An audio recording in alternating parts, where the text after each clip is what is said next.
Thank you so much, Dorothy, for the opportunity to speak here. Today's a really great opportunity for me, but also a really important day in our history. So I think I'd be remiss not to acknowledge the significance of today. September 11th reshaped all of us. And while we may disagree on the justice of the wars waged since, I think we all stand united in recognizing the sacrifice and bravery of our first responders, armed service members, and all the families affected. So having said that, I want to also thank Dorothy, Xiao Yuan, and Brian at the East Asia Center for this opportunity. As Dorothy mentioned, I'm a alumni of UVA, and I attended many of the East Asia Center events as a student, and then also as a faculty member this spring before we all dispersed in March. I wanted to thank three of the giants of the East Asian Studies community at UVA, Bruce Reynolds, Ann Kinney, and Liang Laoshi. They mentored me and played a major role in guiding my path and making opportunities available for me in Beijing and China over the past 15 years. So I also wanted to thank Peter Millay at the McIntyre School of Commerce, who gave me the opportunity to return to UVA this spring. Since joining the faculty at UVA this spring, my research has focused on creating a framework for better understanding the evolution of the global internet. That framework is embodied in the title that I came up with for my course at McIntyre, which is called The Global Digital Divide. And so start off by asking, what do we mean by the global digital divide? The concept was borrowed from what's probably more widely known in the US as the digital divide, which is a way to describe the gap between the access for the internet among rich and poor, urban and rural America. My research has been aimed at defining the global digital divide, by which I mean the division between the global internet technology stack in the Silicon Valley ecosystem and the Chinese internet ecosystem, with the rest of the world trapped between those two. These two internet ecosystems shape the way that we understand the world around us, the way that we buy and sell goods, and the way that we communicate with each other. I argue that the most important reason for the splintering of the world into two competing internet ecosystems was China's construction of the Great Firewall. The Great Firewall has had massive ramifications for technological innovation, national security policy, corporate valuations, and the ability of humans to communicate.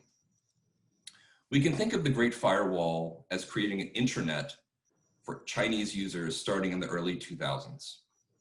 Whereas outside of China, technology developed in Silicon Valley, like the World Wide Web, email, internet applications, have generally been freely available with limited censorship or moderation around the world. Within China, however, the government blocks access and punishes users for creating content they deem inappropriate. The Great Firewall, I would argue, operates very similar to how a company that's installed an intranet to keep out viruses and hackers to protect its employees and its confidential data. My friend and New York Times reporter, Paul Moser, has created a more evocative description of the Chinese internet ecosystem. He describes the Great Firewall of China as forming a lagoon of the Chinese internet, giving rise to a series of Chinese apps, or what Mr. Moser calls swamp monsters, that are related but have evolved in some unexpected ways that make them different from their Silicon Valley cousins. Like I said, a much more evocative description. In short, the world looks very different depending upon which side of the Great Firewall that you live. And I believe it will look increasingly different in the years to come. So I'm going to start off sharing some of the historical context about the Great Firewall, and also 5 key takeaways that I think are important and probably not as well understood about what the Great Firewall means and the global digital divide that we see in the world today. So I'll start off by a sneak peek of those 5 themes, just to give you all fuel for your questions later.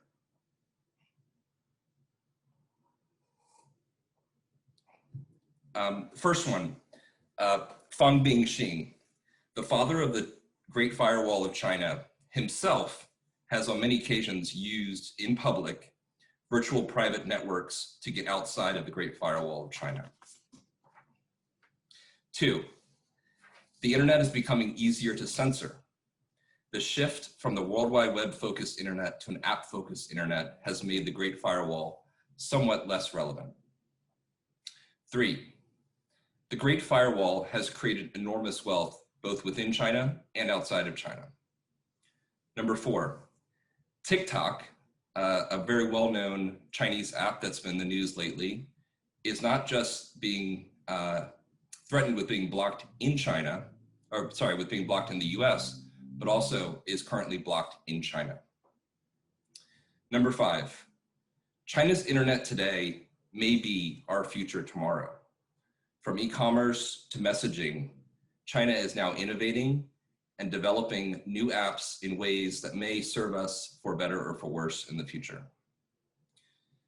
So I'll start on the background of the Chinese Great Firewall and discuss how did we get here. I'd like to start with a moment that I think a lot of people look back on as when the US was really trying to understand China and the Great Firewall and what the potential implications might be. In March of 2000, Bill Clinton made a speech at Johns Hopkins University where he compared Chinese internet censorship to nailing Jell-O to a wall. I'll read the full passage just so you get a sense of what he actually said and what he meant.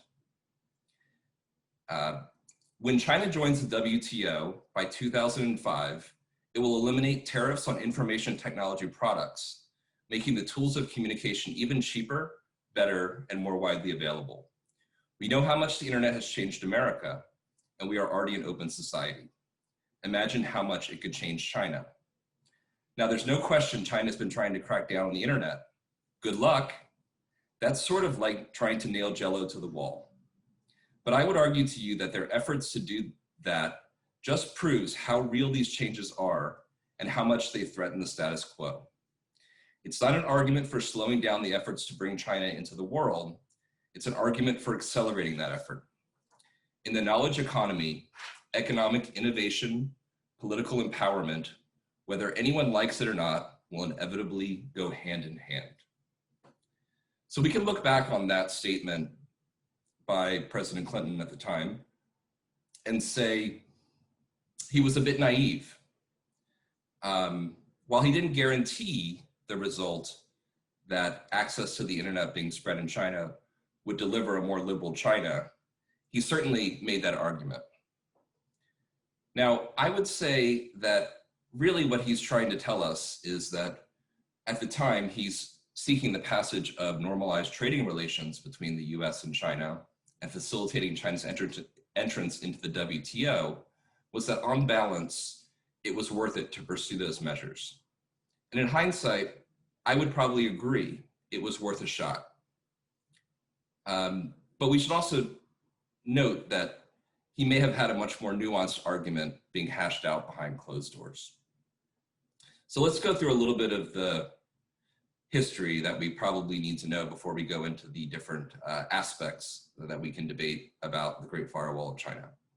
So internet access first became available in China in 1994. This is a period after Tiananmen, as China is seeking to adopt Western technology to try to improve its economy.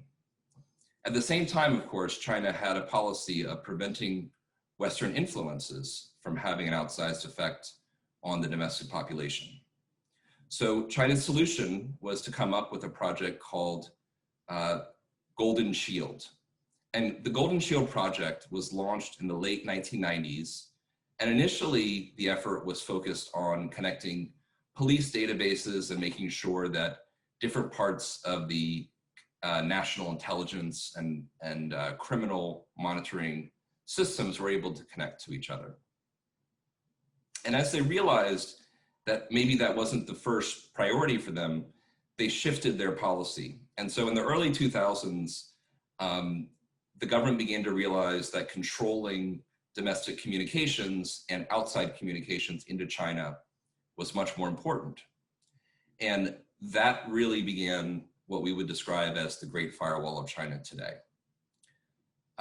It was started by a team at the National Computer Network for Emergency Response, and its founder became a major figure in China, Fang Bingxing. So that group, he was the leader of that group, and he eventually became an academic as the president of the Beijing University of Post and Telecommunications.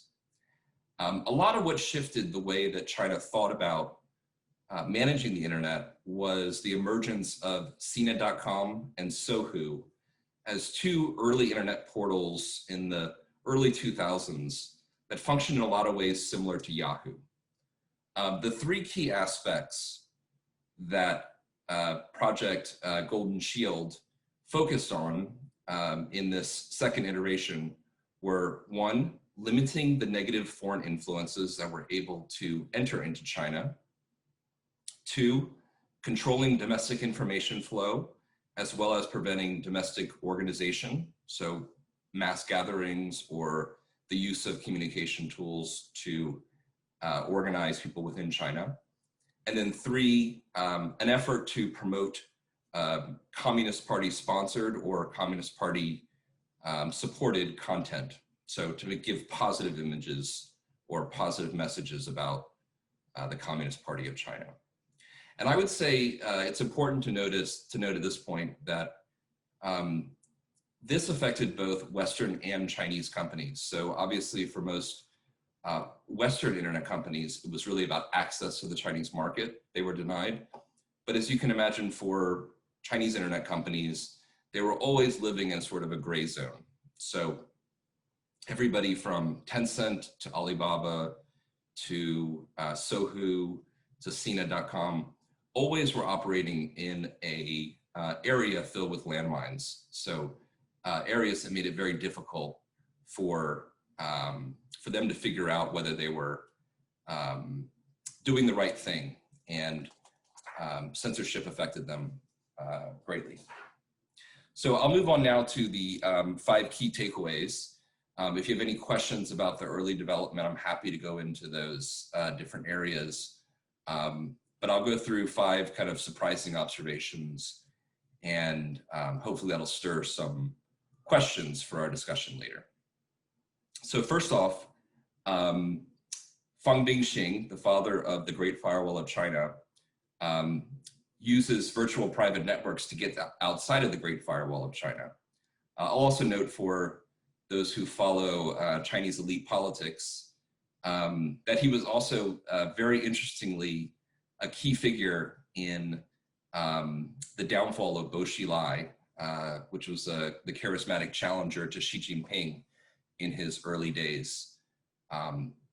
He actually, just to go on the tangent of the Bo Xilai part, he was actually asked by Bo Xilai to create a monitoring system that would help Bo Xilai to monitor senior leaders in Beijing. And obviously once that became found out by the senior leadership, they became very concerned. And part of the reason why leadership was so concerned about Bo Xilai's emergence was that creation of that infrastructure. So Fang Bingxing, there are kind of a couple famous incidences with him, where in 2011, he gave a speech at Wuhan University, and students actually threw a shoe at him and threw eggs at him because obviously they were upset about the fact that he had limited their ability to access the information that they wanted outside of China and their ability to communicate with each other. In 2016, Fang Bingxing was giving a speech at the Harbin Institute of Technology, and he was discussing the efforts by other countries to construct similar systems such as the Great Firewall of China. And he attempted to access a South Korean website and was blocked from accessing that website. And he was forced in front of a live audience to set up a virtual private network himself. So I'm fortunate not to have to do that here. So that's a little bit about Fang Bingxing, and obviously you can see that there's some contradictions there in the fact that he's the father of the Great Firewall, but also felt some of the negative influences. I'll add that, you know, I think in my personal view, you know, the Great Firewall of China, VPNs have been widely available in China for quite some time. And I think a lot of folks think, well, gosh, isn't it amazing that there is some VPN access still available? And I think the counterpoint to that is that it has been available for quite some time. And there are also dedicated lines that enter for foreign companies in China to be able to access the internet, such as foreign media organizations previously had access to the internet through unfiltered means. And part of that is that it's really about blocking the 99%, not the 1%. So, you know, there is a 1% of individuals in China that have access to internet and VPN, including several domestic media folks who use Twitter and other platforms to get out China's message to the world unfiltered. So that's a little bit of background about Fang Bingxing. The second key takeaway is that I would argue that the internet is becoming easier to censor. So the movement from a World Wide Web focused internet to an app focused internet has made the Great Firewall somewhat less relevant, but also made the gatekeepers of the internet much more important. So companies like Apple and Google and Xiaomi, who operate app stores, their ability to put apps on their platform or take them off of their platform is hugely important. Third, TikTok, a Chinese-owned app, is blocked in China. So you'd ask, well, that's really surprising. How did this become a big app? And the reason is that when they designed TikTok, the owners of TikTok actually realized that they were not going to be able to operate a single platform inside and outside China.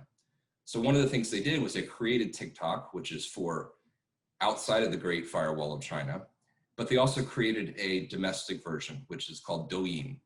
And Douyin uses the same algorithms that TikTok uses, but it's only for content within China.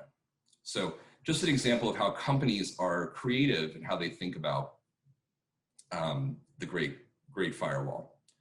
I'll also add that, thanks, Dorothy. I'll also add that Chinese internet champions like Huawei and ByteDance had not always been in the good graces of Beijing. So there's a case of a company or an app called Neihan Duanzi, which is owned by ByteDance, which is a joke app. Neihan Duanzi means innuendo. And that app was shut down. Also, there was an issue with another app that ByteDance owned called Jinri Toutiao, which is a news sharing app, where its algorithms were basically generating content that was not approved by the Communist Party. So they were forced to promote Communist Party owned publications as the primary, the top items on the news agenda. So another case where those companies are not always loved by Beijing. And we can follow up on that with more if you like. The last point I'll make is that we should really think hard about whether the Chinese vision of the internet may become the future of the US internet. So I'll give you a few areas where I think it's worth thinking about the impact of China's influence on the US internet. So for example, e-commerce. I think the importance of the SARS epidemic in shaping the explosion of e-commerce in China cannot be overstated. So you have a period in China where for most people in 2003, they were sitting inside, stuck inside, and that is the perfect recipe for encouraging people to go online to do their shopping. And I would argue that COVID is having the same effect. I think we're seeing that everywhere. Amazon is the default method for purchasing items these days, and the explosion in e-commerce. If you want to know what the future of the US e-commerce market is, I think studying the Chinese e-commerce market is a great guide. The next area is messaging apps. So if we think about the different platforms that people in America use for messaging, we often think of text messaging, maybe Facebook Messenger, maybe Instagram Messenger. But in China, WeChat, which is what we call a super app, has really expanded as basically the operating system that you would use to access all kinds of devices. And you can imagine a scenario where Facebook would make an effort to integrate the different platforms that it uses, from Facebook Messenger to Instagram Messenger to WhatsApp, which it owns, into one mega platform that would control the way that we access the internet. And there are many cases where they have already tried to do that. Another really important area where China differs in its policy that we might see shape the US in the future is what's known as real name internet registration. So in China, if you want to access the internet, you have to register with your phone number, which is tied to your government issued ID. And part of the idea here is to limit the ability of people to anonymously comment online. You can see the challenges that might face, and also the issues that might solve in the US in the future in terms of monitoring content and moderating content, especially around political elections or other areas. Also could be an asset for the US in limiting foreign governments' ability to influence content on social media platforms. The last issue I'll bring up is the concentration of wealth and power that's created because of the Great Firewall. So companies like Alibaba and Tencent face great amounts of competition domestically from other rivals, but they haven't had to face Silicon Valley rivals in the same way. So the market has been limited, and that's created great wealth for those companies, and also a willingness of some of those companies and their management teams to be accommodating to government interests, because there's a lot of money at stake, and you can see how quickly, if you fall out of favor with the government, the value of those properties can diminish. So the example of TikTok, I think, is foremost there. The company was valued in excess of $100 billion, and it looks like there may be a sale in the coming weeks of the US business for a fraction of that. So I'm going to stop there and open it up to questions, but I appreciate you all taking the time, and happy to discuss whatever topics you all find most interesting. So thank you very much.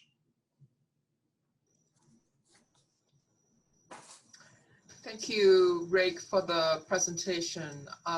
We have some time for people in the audience to ask Rick questions. You can use the chat or Q&A or raise your hand so that I can address your questions. So we also welcome people from the panelists, Charles, for example. I hope there'll be people asking questions. Charles, do you have a question for Rick? I do, actually. Is my microphone working? Yes.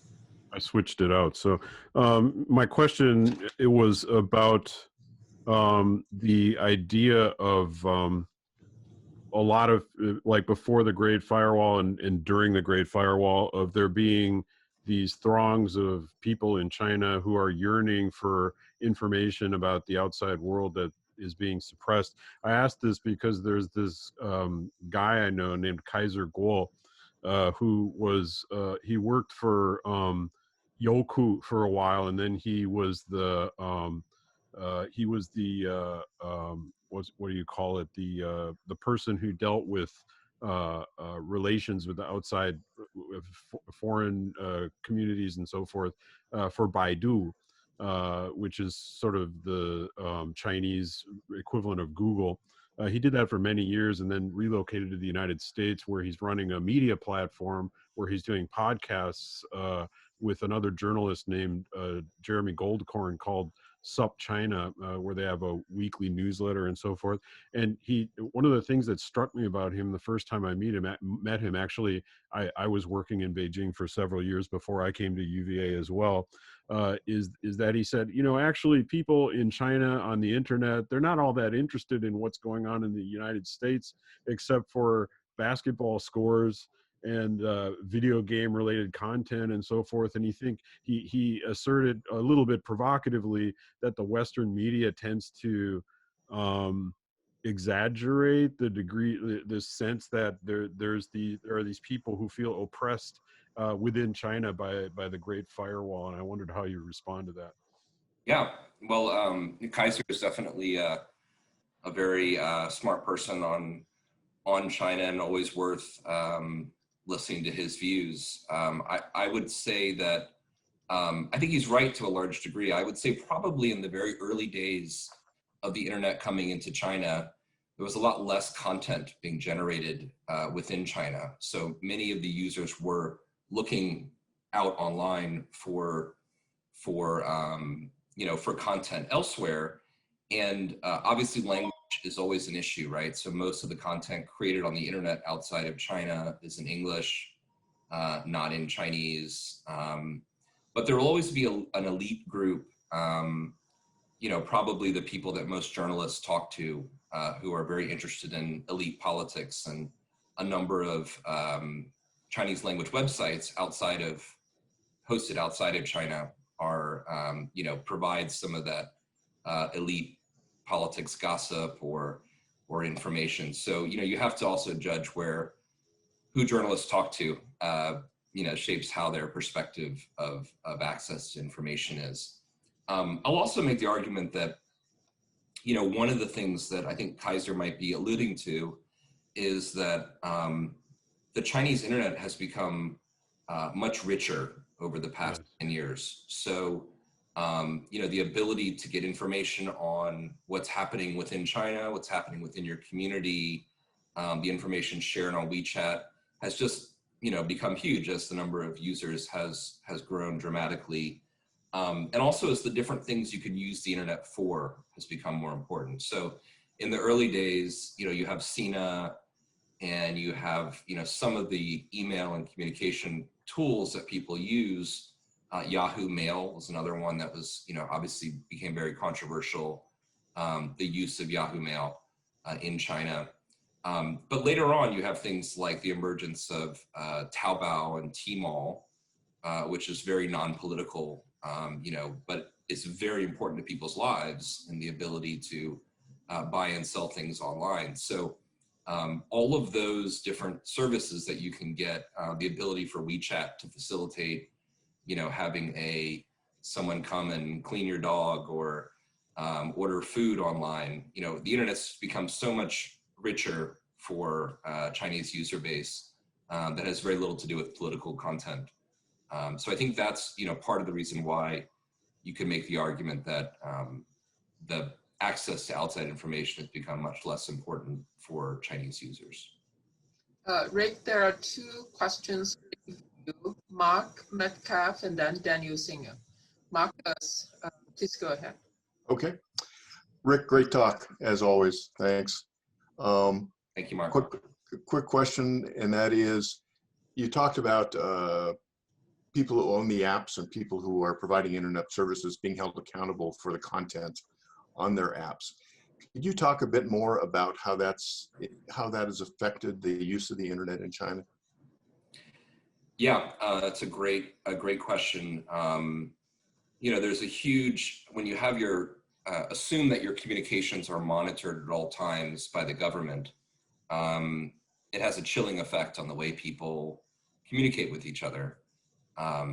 So for example, we're at a university and we're very used to the free flow of information and debating ideas, but there's increasing concern about the ability, if you were to share or participate in a discussion about certain sensitive topics, that you'd be held accountable for that. And so I think there's a huge amount of concern, about the ability of China to monitor, and then also, of course, the ability to organize. So organizing, around ideas or promoting any ideology that might be different from what the government's approved version of ideology has become much more important. So I would say the biggest impact is the chilling effect it has on communication. I think everybody today is very well aware that there are certain words that you can put into WeChat that will not go through, and there are many ways that gets used, but there are keywords that are always going to come back, and anybody who's ever used something or sent something like that, you start to learn pretty quickly the consequences of doing so. And if it's being blocked, then, are you being put on a list or other things like that? And for, journalists and other people and academics who are used to debating that might not be such a big impact. But if you're a business person or a normal citizen, that can have a really detrimental effect on your career or other pursuits you might have. Okay, the next question comes from Daniel. Daniel, you're welcome to speak. Hi, thanks. Can you guys hear me? Yes. Okay, great.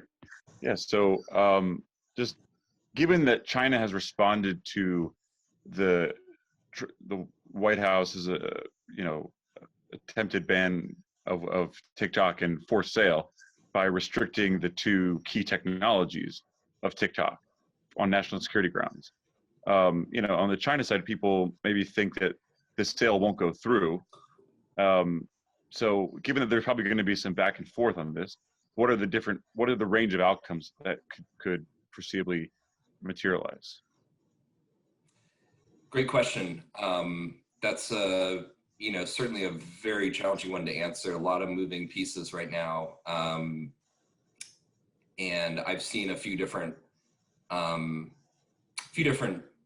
options pop up in the news, ranging from ByteDance being allowed to maintain a stake, to having some of its existing investors roll over their ownership into a new US only entity. I think the most important issue that we're seeing in that discussion is about, basically what we call the Five Eyes, which are the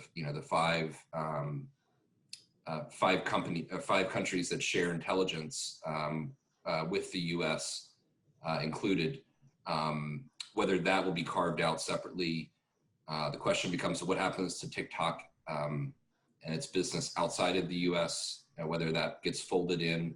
I think there's a lot of moving pieces there, and it'd be difficult to speculate exactly on what the outcome will be, but you can really see, it's a great case study and will be great fodder for future study around exactly how that goes, whether the business maintains its value. One issue you're going to have is if there's a discontinuation in service, it may really hurt that business and really deteriorate the value of it going forward.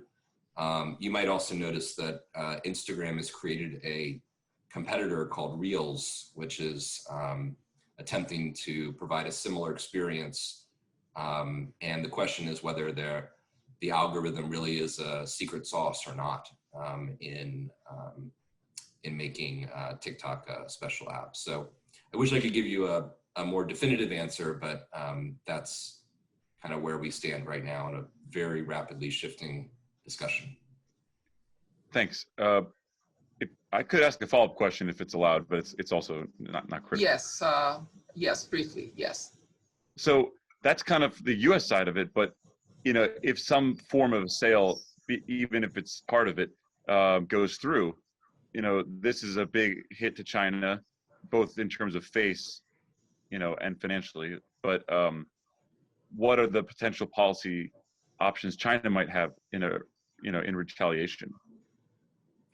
Sure. I mean, one of the you know, great issues for China here is China has blocked pretty much every major social media company in the U.S. from accessing the Chinese market. So when they scream bloody murder for you know, one app potentially being blocked or forced to be sold in the U.S., it's hard to see what ground they have to stand on if you're looking at it from a reciprocity perspective, which you know, which is, I think, probably the way most international relations experts would look at it. So you know, it becomes very difficult for China to have any direct you know, direct response. Now, obviously, there's the trade deal with the Trump administration that's people are really wondering whether the purchases of agricultural goods that were agreed as part of that will be actually consummated. So there are some, obviously, quite a few different levers outside of the technology space that they could use. But in terms of a tit for tat response, it'd be tough for China to block Facebook in response, for example, because they've already done that. Yeah. Okay. All right. Thank you very much, and particularly thank you, Rick, for sharing your expertise on such a timely topic for us. I wish we had more time, but our next speaker needs no introduction. Professor Charles Laughlin. He is the Wheaton Professor of East Asian Studies, and he's also chair of the East Asian Languages and Literatures and Cultures Department. He is joining us from Taipei, so it's in the middle of the night over there. He's going to speak to us on the movie, the documentary Hand in Hand from 2011, Art and Politics in Taiwanese Documentary Film. So please, Charles. Thank you very much, Dorothy, and thanks especially just for creating a platform for faculty to share their research. I think this is a great idea, ongoing, and I hope we keep doing this for many more years. I will start out just by saying I have a slight technical issue that's going to make it impossible for me to show as many clips as I was going to, because apparently I don't have the component to share the audio from my video player on my laptop. So unfortunately, the clips I'm going to show will be maybe silent, although I tried activating my laptop speakers for playback, and maybe you'll be able to hear a bit of the sound, but I'll describe to you what I want to observe when I do show you the clips. I think it's probably fortunate that I'll show you less clips so that I can save time. So the idea of my presentation, of course, is to present to you a research project that I'm working on. It was part of my sabbatical research. It's a new research project, but I've been already working on it in some form for a few years. And the case study I'm using, this film Hand in Hand from 2011, is actually one of the first Taiwanese documentaries I watched. So it was really, in a way, the genesis of my project. My academic research from the beginning, my dissertation and my first book, was about nonfiction writing of a genre we call reportage or baogao wenxue, early history in China, starting in the late 1920s and early 1930s. And my second book is also about nonfiction writing. And so my whole career has been devoted to the study of the art of nonfiction and this problem about fact and fiction. And so I hope my presentation today, if it accomplishes anything, will raise some doubts in your minds about the distinction between fact and fiction, and in a different way than the concept of fake news does. In that I'm not so much saying that our writing and our cinematic products are out of touch with reality, and they delude the people who read or watch them, but rather that even fiction and narrative film are engaged with truth and reality, and that these are in fact just different styles of presenting stories about real people and the situations that they're in. I'm going to switch to a PowerPoint presentation here for some slides that will help illustrate what I'm talking about. So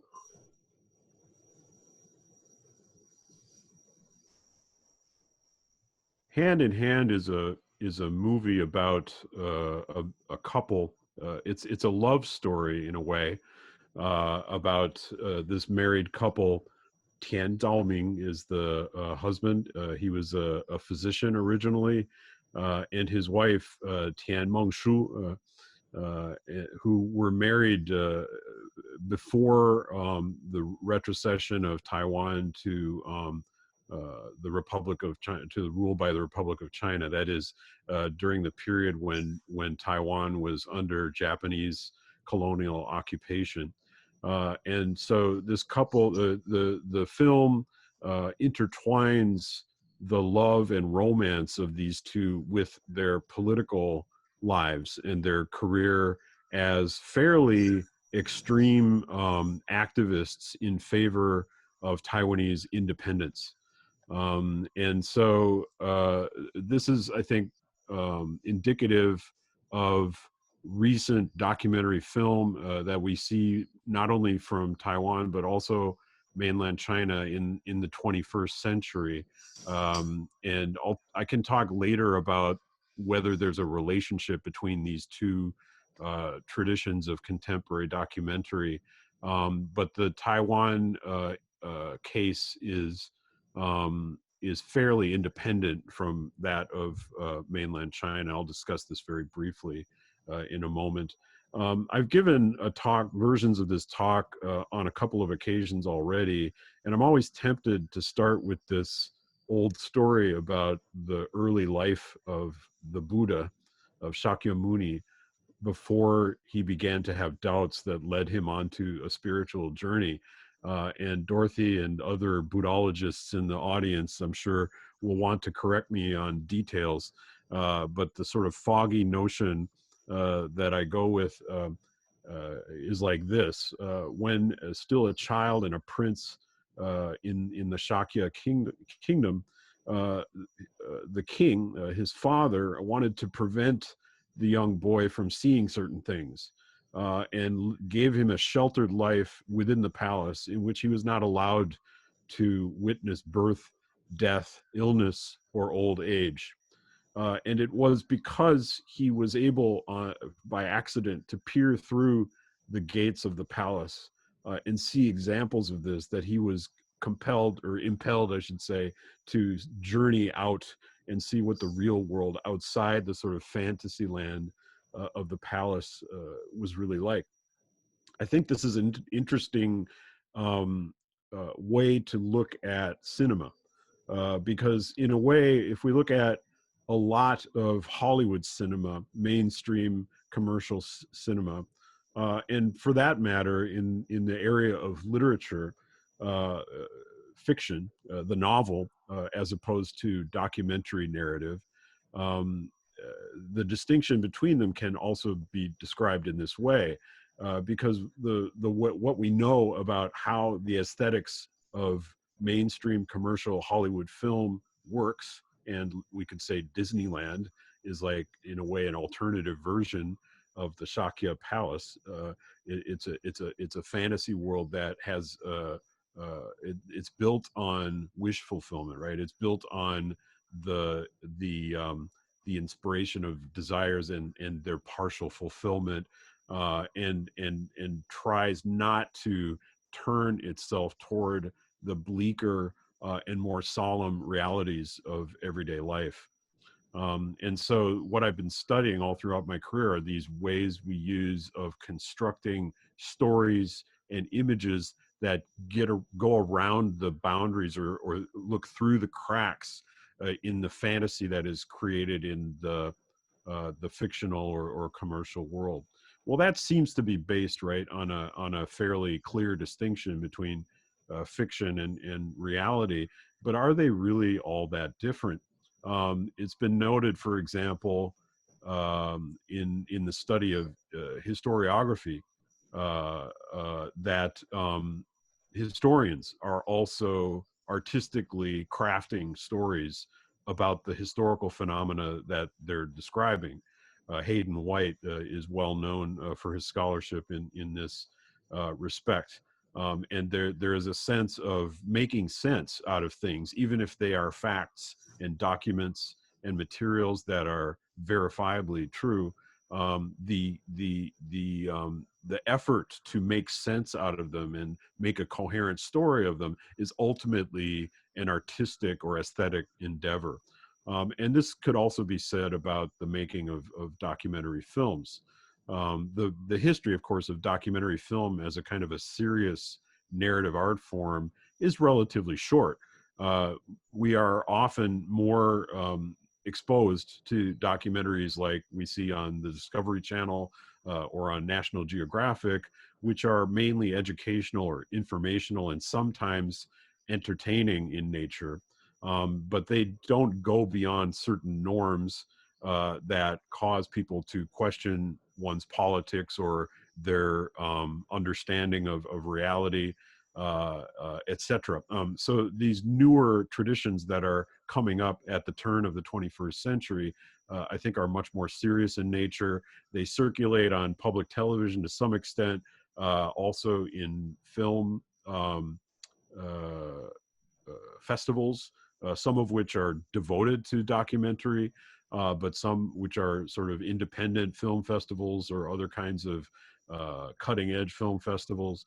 And so there is created somewhat a kind of a global community that is supporting the development of these new kinds of documentary forms. So what I'm supposing here, actually, in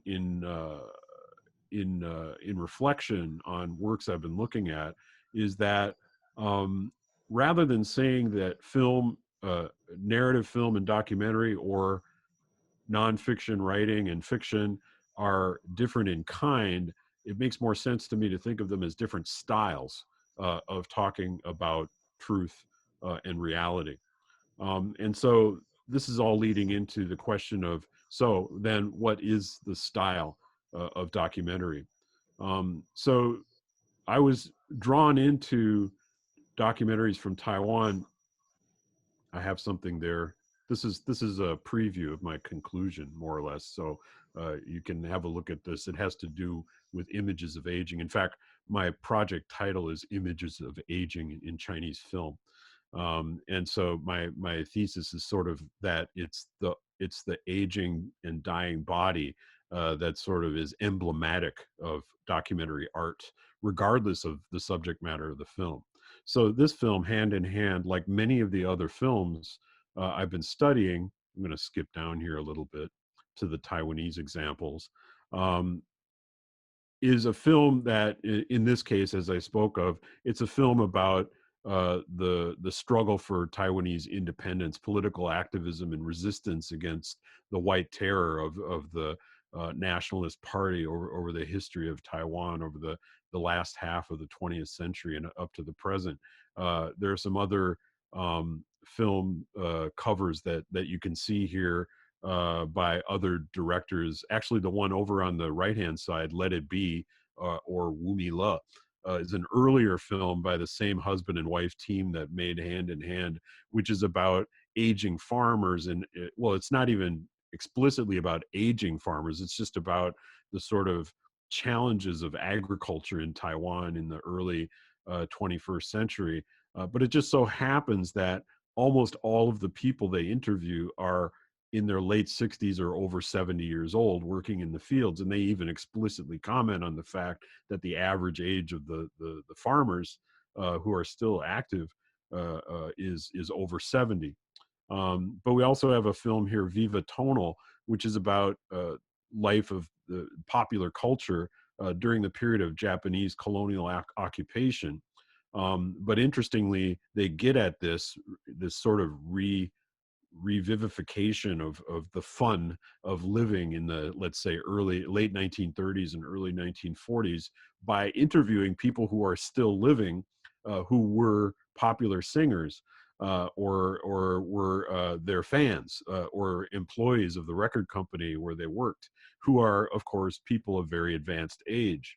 Also, we have Money and Honey, which is a film about a hospice in Taipei, I think, where people are waiting to die, many of whom actually do not have family members who are coming to visit them, and the people caring for them are immigrants, mostly from the Philippines, who are nurse assistants, who develop relationships and bonds with them that are, in a way, even stronger than those with their own families. So this is not really a movie about aging. It's really about the Filipina nurse assistants. But again, it's a movie that has a lot of attention to the experience and the effects of aging on the human body. So I'm just going to skip back and show you a couple of slides that tell you a little bit about where this fits into my broader research project, because I see actually images of different life stages over the development of modern Chinese culture as being politically and historically significant in the first place. So in the origins of modern Chinese culture, near the end of the Qing dynasty and up leading up to the May 4th movement of 1919, the central image of the protagonist, the hero of future China and the hero of Chinese history is youth, right? Young people who are full of energy and strength, and they are more likely to be positively influenced by outside intellectual factors, particularly the influence of European and American culture. And when older figures do appear, they are often vilified as being embodiments of the rotting sort of traditional Chinese culture and the ideology of Confucianism that underlies it. And this goes right up into the period after 1949, when a lot of the people who were victimized in the anti-rightist campaign in the late 1950s, and then again during the Cultural Revolution in the 60s and 70s, were people not only of high social status within especially the educational institutions, but also other aspects of society, who are often of more advanced age. Many of the most prominent victims of violence during these campaigns were people who were getting older. And so you still have this tendency to associate old age with negative ideas. This started to change in the beginning of the Reform and Opening movement with a sort of a renewed attention to the reality of aging, which I think is really nicely represented by this famous, very large painting, oil painting by Luo Zhongli called Father from 1980, which in a way it reminds us, for example, of the trends in the 1980s of writing about people going down to the countryside and learning about looking at life from a new perspective that's different from the socialist revolutionary perspective that they grew up with, usually in the cities in China. So I'm kind of interested just in what this father looks like. I mean, he's not only old, but he's wizened, and he's been made, he's like tanned and weathered, and he's got sort of like the long history and tribulations of the entire 20th century sort of written onto his body. And this is just something that you can't easily fake, right? It's not it's not a seamless kind of um, skin that you put over things, but it's kind of like what you see when you pull away these kinds of artificial coverings that make up more popular and entertaining forms of culture. So that's what's going on in China. And then in the again in the at the end of the 20th century and in the beginning of the 21st century, you begin to have the independent documentary movement in China, which is much studied. There have been several books about it. I'm actually teaching a course on documentary writing and film in China right now. But something that most of the scholarship hasn't paid attention to is, like the examples I gave you in Taiwan, a lot of the really interesting films, even if they're not particularly about old age, although the Old Men from 1999 is clearly about old age, even if they're about other things such as Fortune Teller from something from 2010 by Xu Tong, is part of a trilogy which is not really about old people. It's about marginalized people, the sort of what has been called in popular um, uh, media the sort of low rungs of society, kind of people in small towns and marginal cities. But it so happens that a lot of them are actually of advanced age and also handicapped, or otherwise marginalized, struggle with drug addiction or alcoholism, things like that. And then we also have a lot of documentary filmmakers like Wen Guang reflecting on their parents, particularly at the moments of their or the subsequent to their passing. So Wen Guang's film Treatment, for example, is sort of a reflection on, and in fact, actually an attempt to resurrect somehow his mother, who's already passed away, by finding things about her, including video footage that he took in the past and objects that were left behind in her house, to sort of find new things out about her that he hadn't known before. So this theme of old age and dying and passage is actually very prominent in mainland Chinese film as well. So before the 21st century, or running right up to it, there already was documentary filmmaking in Taiwan, and basically falling into categories that are familiar to us in the U.S. Voices of Orchid Island, for example, was filmed by Hu Taili, who is an anthropologist, and she was studying the lives of Aboriginal people on this island off of Taiwan. But not only one tribe of Aboriginal people, but interactions among different tribes, and then how tourists affect their lifestyle, and also issues of the environment and the bad effects of capitalist development. In other words, it's partly anthropological and it's also partly politically engaged from a sort of leftist, anti-capitalist development standpoint, which is also true of Dao Ming Li's Voice of the People on the environment from 1991. In other words, the sort of classic contemporary Taiwanese documentary before the ones that I'm studying more in depth, with basically these ones that are trying to draw people's attention to social issues, to cover things that are not being covered in the news, to speak for people who are not speaking for themselves. But they're not particularly well received by the film audience. This is something that's particularly interesting and different in Taiwan than in mainland China. The audience for documentary film, when films are made in a certain way, actually is rather large. The films are conspicuous and well known to the viewing audience through television, but also through screenings in commercial theaters, where people will actually even spend money to buy tickets to see documentaries. This is happening a little bit in mainland China now as well.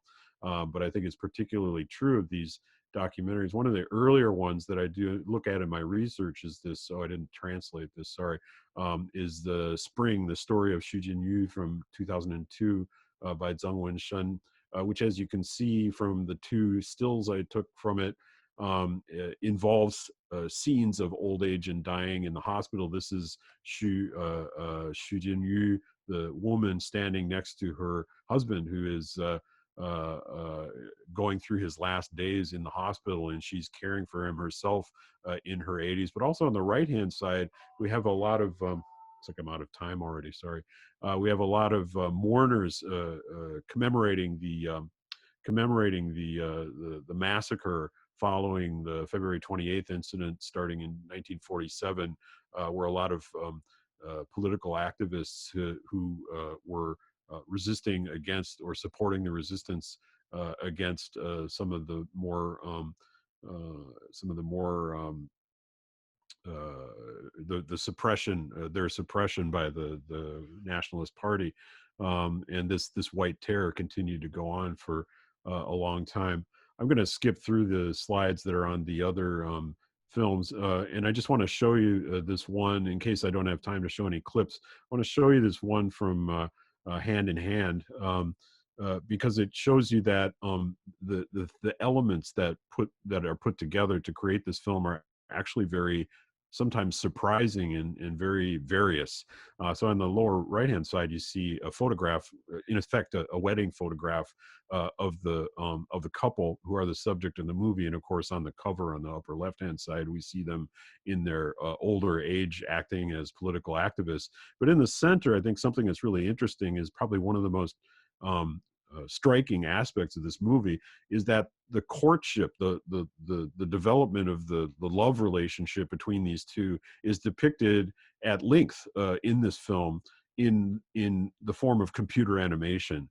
And one of the points I wanted to make is that the computer animation isn't a pure fantasy. It usually, if you look at the clips, it emerges out of a photograph or an actually shot scene from contemporary footage, or it ends up transforming into such a photograph or footage from the outside. And so obviously one of the reasons that you have to do this is that they didn't have enough actual footage of the courtship of these two in the late 1930s or the 1940s when they were getting to know each other. But on the other hand, it also has the effect of romanticizing their union. So I'm going to actually try one clip here. I know the music might not work, but it's not as important in these sort of romantic clips. So I'm just going to have it gives you an example of, actually my laptop's playing the sound, so you can hear it a little bit.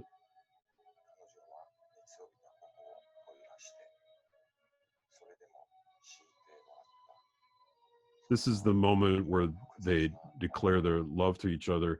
And what's interesting is that what you're hearing is an actor reading a Japanese short story that Tian Zhaoming, the man, wrote based on the details of their courtship. So it's actually a true story written in fictional form, which is in Japanese because that was the language of his education. And you see this kiss, it transforms into an actual scene of a kiss in which the roles are reversed. And Tian Zhaoming is lying in the bed and Tian Mengshu is standing over him, kissing him on their 53rd anniversary as he lies dying in the hospital. And so you get this dramatic juxtaposition of this beautifully imagined past, which in a way you might say is an imitation of memory or something like that. But then this gets displaced by the cold and somewhat harsh reality of suffering and dying, but still filled with love and tenderness. So this is very, I think, indicative of the style of the film. So I'm just going to try to sort of end up here by switching back to the PowerPoint to show you more of the elements that this film is made of.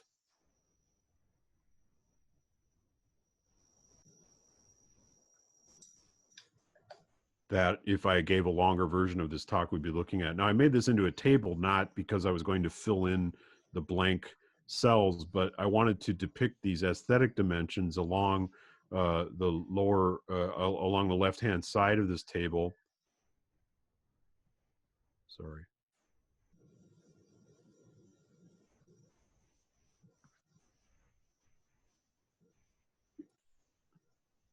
Looks like I got stuck in the.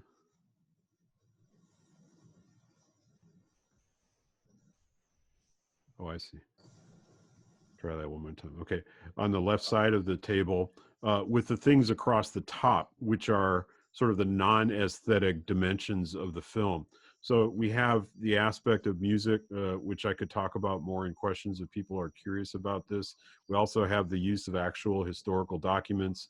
We have a lot of different languages. We have Japanese, we have Mandarin, we have Taiwanese, we have English, all being used in this film interchangeably. And I don't just mean the subtitles, I mean in the actual audio portion of the film. A lot of attention to the body of Tian Mengshu, not only as a young girl, the object of Tian Zhaoming's love, but also her aging body in the present of the film, which is a narrative line that binds the film together. The narration by the film's director, Zhuang Yizheng, sorry, is interesting in itself because he narrates the voiceover, that is, in Taiwanese, not in Mandarin, although there are Chinese subtitles, so people who don't know Taiwanese are able to follow along. But he tells like how their story impacted him and how he wants to use their story to tell this alternative history of the movement resisting the White Terror and activism for Taiwanese independence. And then I already mentioned the uses of animation and color. And I have, a number of different clips in which all of these elements come to play in themes that relate both to history as well as to politics and to the individual experience and emotions. And so that's my way of showing the effectiveness of the filmmaking. So we go from interweaving. Actually, it's not really a transition from the animation of their youthful falling in love to the representation of their more mature life and then their old age, but rather these are intertwined together from the beginning of the movie. And so the early memories, and this includes also, I should point out, not only animation of their courtship and love story, but also animations of other scenes that would not have been caught in documentary forms, including the assassination of people who activists who they were trying to protect, and a self-immolation suicide incident. All of these are partly or completely depicted in terms of computer-generated animation. So I think the use of this technology is really interesting when we're thinking about this distinction between fact and fiction, because obviously these are reimaginings, right? And so in a way they're akin to fiction. They're fabrications in a way, but they're entirely based, and they are very, I think, conspicuously associated visually with documents and photographs and real footage in a way that enhances their authenticity, and so they don't. It's a very different way of using animation than we usually see. So from young lovers to mature fighters. I think I've gone over time, so